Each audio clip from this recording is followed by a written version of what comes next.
જય શ્રી કૃષ્ણ મિત્રો, કેમ છો? આજની મારી સિમ્પલ થાળી છે જેમાં છે જુવારની રોટલી અને મેથી ચોખાનું શાક. જુવારની રોટલી માટે મેં અહીં આગળ પાણી ઉકળવા મૂક્યું છે અને મેથી ચોખાનું શાક એટલે આપણો જે બપોરનો ભાત વધ્યો હોય તેનું આપણે શાક બનાવવાનું છે. તો તેલ લેવાનું છે ને એમાં રાઈ જીરાનો વઘાર કરી અને મેથી નાખવાની છે. મેથી થોડીક વધારે પ્રમાણમાં લેવાની છે ને જે ભાત વધ્યો છે એ અંદર એડ કરવાનો છે અને એની અંદર બધા મસાલા કરવાના છે. પછી છાશ વેડવાની છે.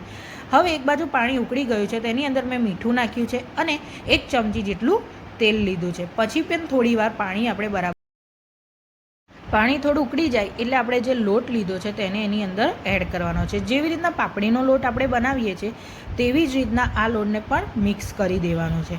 હવે આ બરાબર મિક્સ થઈ જાય એટલે આપણે એક થાળીમાં એને લઈ લેવાનો છે અને પછી આવી રીતના એને મસળ કરવાનો છે. તો એનાથી શું થશે, રોટલી જેવો સોફ્ટ બનશે અને પછી આપણે એને વણી લેવાનું છે અને ફ્રાઈંગ પેનમાં આપણે એને શેકી લેવાનું છે. તેલ તરીકે પણ તમે તેલ લઈને ભાખરીની જેમ પણ શેકી શકો છો અને રોટલી બનાવીને ફૂલાઈને ઘી પણ ચોપડી શકો છો. તો આવી રીતના આપણે જુવારની રોટલી બનાવવાની છે. મેં અહીં આગળ તેલ લીધું છે.